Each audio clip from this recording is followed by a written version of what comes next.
नमस्कार दोस्तों, मैं पुलकित मोहन सिंगला। स्वागत है आपका हमारे चैनल में। दोस्तों, आज हम इस विषय में बात करेंगे कि क्या हम अपने मृत परिजनों की आत्मा से प्यार कर सकते हैं? क्या हमारा संबंध उनके चले जाने के बाद भी बना रहता है और क्या हम उसे बनाए रख सकते हैं?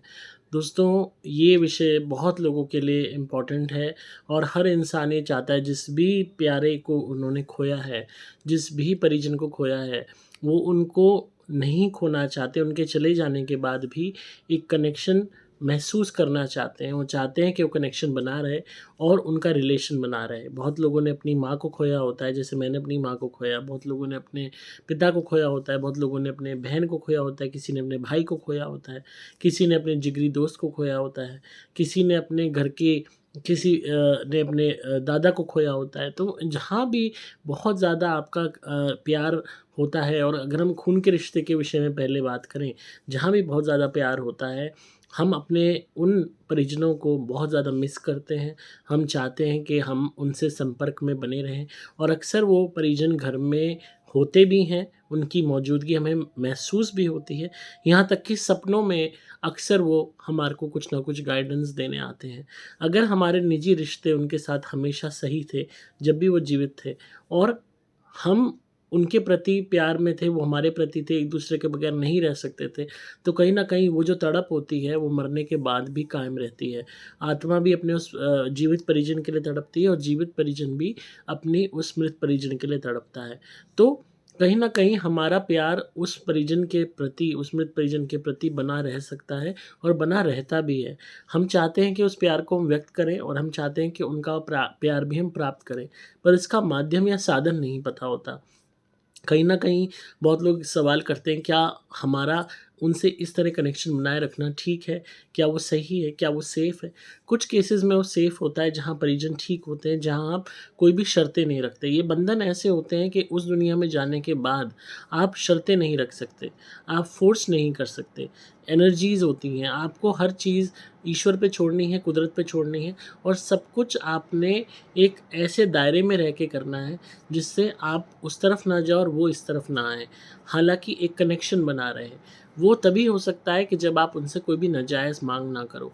अक्सर लोग अपने प्रॉब्लम्स को डिस्कस करते हैं अपने मृत परिजनों के साथ, उनसे मदद माँगते हैं, उनकी तस्वीर को देख के उनसे बात करते हैं, यहाँ तक कि उनसे प्रार्थना करते हैं। यहाँ तक कि कई दफ़ा वो खुद ब खुद भी मृत परिजन की सोल सपनों में दिखाई देती है, किसी प्रॉब्लम के वक़्त में, कि तुम ऐसे कर लो, या वो सॉल्यूशन कर लो, या ये कर लो। तो उससे भी पता लगता है कि काफ़ी ज़्यादा वो एक्टिव हैं, और हमारे जीवन में कोई भी गतिविधि हो रही है तो वो उनको ज्ञात है, और वो हमारी मदद करने का प्रयास भी कर रहे हैं। ऐसे में कभी भी उनको अपने पास बुलाने का नहीं बोलना चाहिए, और ना ही ये कहना चाहिए कि हम आपके पास आ जाते हैं। ये दोनों ही बातें गलत हैं। अगर आप मृत परिजन की आत्मा को कहते हो कि वो आपके पास आ जाए, तो आप उनको उनकी दुनिया से अपनी दुनिया में ला रहे हो, जिसमें उनके साथ-साथ और भी आत्माएँ आ सकती हैं, गलत आत्माएँ आ सकती हैं, या जिसको आप संबोधित कर रहे हो, उनकी जगह कोई और आत्मा आ सकती है। और अगर आप कहते हो कि आप उनकी दुनिया में आना चाहते हो, तो इससे आप खुद ही मृत्यु को प्राप्त होने की प्रार्थना कर रहे हो। तो ये दोनों ही प्रार्थनाएँ गलत हैं। आपने जब भी अपने मृत परिजनों से कोई भी प्रार्थना करनी है, तो बस आपने उनसे यही कहना है कि वो हमारी मदद करते रहें, अपनी कृपा हम पे बनाए रखें, हमारी रक्षा करें। मदद करने के लिए, कृपा बनाए रखने के लिए, रक्षा करने के लिए, उनके लिए ज़रूरी नहीं कि वो हमारे जीवन में पूर्णतः दाखिल हों। वो अपनी शक्ति से भी हमारी मदद कर सकते हैं, बशर्ते कि आप उनको वो शक्ति देते हो कि नहीं। खाली शक्ति का जो दायित्व होता है, वो मृत परिजन की तरफ से ही नहीं होता, हमें भी यहाँ से ज़ोर लगाना पड़ता है, मेहनत करनी पड़ती है, तभी जाके उनको पर्याप्त शक्ति मिलती है। मैंने इतने सारे मृत परिजनों के केसेस करे हैं, पितरों के, जहाँ पे पितर बिल्कुल शक्तिहीन हैं, और यहाँ तक कि जब उनके निमित्त कुछ नहीं होता, तो वो इतने ज़्यादा ये कह लो कि ऑफ़ेंडेड हो जाते हैं, इतने ज़्यादा नाराज़ हो जाते हैं, इतने ज़्यादा दुखी हो जाते हैं, और शक्तिहीन होने के कारण नकारात्मक ऊर्जाओं से प्रभावित हो जाते हैं, जिससे वो मदद करने की बजाय नुकसान करते हैं। तो सबसे पहले ये चीज़ की श्योरिटी करो कि क्या आप उनको शक्ति पहुँचा रहे हो, शक्ति किस माध्यम से पहुँचाई जाएगी। पहली चीज़ तो आप उनके निमित्त दान कर रहे हो कि नहीं कर रहे। बहुत लोग हैं नहीं करते दान, सिर्फ़ साल में एक बारी श्राद्ध करने को बोल देते हैं कि हमारा फ़र्ज़ पूरा हो गया, ऐसा नहीं है। आपको नियमित रूप से उनके निमित्त दान करना होगा, भोजन के सामग्री, खाने-पीने की चीज़ें उनके निमित्त दान करते रहना होगा। दूसरी चीज़, अगर वो शक्तिहीन है तो आप उन्हें शक्ति पहुँचाइए हमारी धुनी से। हमारी जो धुनी आती है सुपर गोल्ड, उसको जलाइए और सुबह शाम उसको जला के प्रार्थना कीजिए कि उनकी आत्मा को शक्ति और शांति मिले। ये 2 शब्द आपने बोलने हैं हमारी धुनी जलाते वक़्त कि उनकी आत्मा को शक्ति और शांति मिले।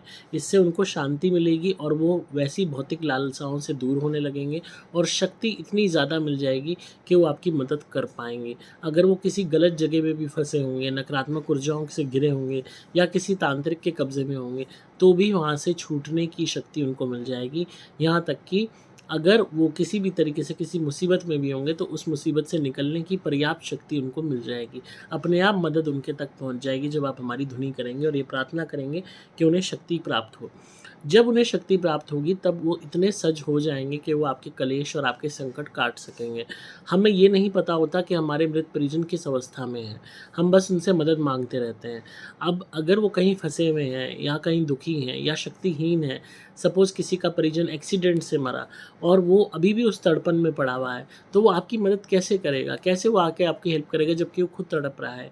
सपोज़ आपका कोई मृत परिजन बीमारी से मरा, तो वो खुद ही मरने के बाद भी उसी अनुभूति में है कि मैं तो बीमार हूँ, मैं तो बेड पे पड़ी हुई हूँ, मैं कैसे आऊँ? तो आप उसकी मदद कैसे करोगे? सबसे बड़ी बात इस बात को समझो। हम सेल्फ़िश हो जाते हैं, हम सोचते हैं आत्मा तो बहुत सुपर पावरफुल होती है, वो तो कहीं भी आ जा सकती है, कुछ भी कर सकती है, हमारी हेल्प क्यों नहीं करते? ऐसा नहीं है, आत्माओं की स्थिति भी बहुत दयनीय हो जाती है और किस हिसाब में, किस परिस्थिति में उनकी मृत्यु हुई है, ये बहुत बड़ा एक कारण होता है जो उनकी आगे की स्थिति को निर्धारित करता है। सपोज़ किसी की डेथ ट्रेजिक हुई है, बुरे हाल में हुई है, जैसे कि हमने बताया एक्सीडेंट से हुई है, दुर्घटना से हुई है, बीमारी से हुई है, तो आम तौर पर ऐसी आत्माएँ पारलौकिक दुनिया में भी कमज़ोर अवस्था में होती हैं। वो शक्ति उनके अंदर नहीं होती कि वो आपकी हेल्प कर सकें, आपको गाइड कर सकें। जब आप उनके निमित्त दान करते हो या जब आप उनके निमित्त हमारी धुनी करोगे, तो उनके पास वो पर्याप्त हीलिंग पहुँचेगी, शक्ति पहुँचेगी, जिससे वो उस पीड़ा से बाहर निकल सकें और आपकी हेल्प के लिए आगे आ सकें। हमेशा इस बात का भी ध्यान रखिए कि हमेशा आपको उनसे मदद माँगते नहीं रहना है। हर छोटी बात के लिए मदद नहीं माँगनी है। आपको अपने जीवन में परेशानियों का खुद भी सामना करना सीखना होगा, डिसीज़न मेकिंग करनी सीखनी होगी। कोई बहुत बड़ा इश्यू है तब आप मदद माँगिए, या आप किसी एग्ज़ाम के लिए जा रहे हैं या आपका कोई बड़ा कार्य होने वाला है, तो उसके लिए आप आशीर्वाद माँग सकते हैं। आशीर्वाद में ताकत बहुत ज़्यादा होती है और इससे बड़े-बड़े काम बन जाते हैं। तो उसमें भी आप हमेशा ये ध्यान रखिए कि अगर आप उनसे शक्ति की, उनकी जो कृपा है वो अगर आप चाहते हैं, तो उन्हें शक्ति देना भी आपका फ़र्ज़ है, धुनी के माध्यम से और दान के माध्यम से। नियमित रूप से उनके निमित्त भोजन दान करते रहिए, नियमित रूप से हमारी धुनी सुपर गोल्ड उनके निमित्त करते रहिए और प्रार्थना करते रहिए कि उन्हें शक्ति मिले और शांति मिले, और उसके बाद ही आप उनसे प्रार्थना कीजिए किसी भी तरीके की मदद की। बिना किसी को कुछ दिए आज भौतिक दुनिया में भी बदले में कुछ नहीं मिलता। सारा कुछ गिव एंड टेक का ज़माना है और ये ज़माना आज से नहीं है, सतयुग से है। हर वक़्त, हर बारी, हर जगह आप इस बात को मान लो, गाँठ बाँध लो, जब आप किसी को कुछ दोगे तो ही बदले में आपको कुछ मिलेगा। अगर आप सोचोगे किसी को कुछ देना ही ना पड़े और बस मिलता ही मिलता रहे, तो वैसा नहीं है, वो नहीं होगा। हम सब प्राणी हैं, हम सब आत्माएँ हैं और हम सब एक गिव एंड टेक रिलेशनशिप पे ही चलते हैं। हम भगवान नहीं हैं कि बिना कुछ दिए ही हमें इतना कुछ मिल गया। तो इस बात को समझो। तो आत्माएँ, आपके मृत परिजन भी आत्माएँ हैं जो कभी न कभी इंसान शरीर में थे। अब वो पारलौकिक दुनिया में हैं, प्रेत योनि में हैं या पितर योनि में हैं, तो भी उनके निमित्त दान आपको करते रहना होगा, धुनी करती रहनी होगी, ताकि उन्हें पर्याप्त शक्ति, पर्याप्त शांति मिलती रहे। उसके बाद ही आप उनसे मदद माँगिए। जब वो सपने में दिखें तो हमेशा उनसे मंगल की कामना करें, कोई भी अपने कल्याण की कामना करें, कभी भी उनको आने के लिए फ़ोर्स ना करें।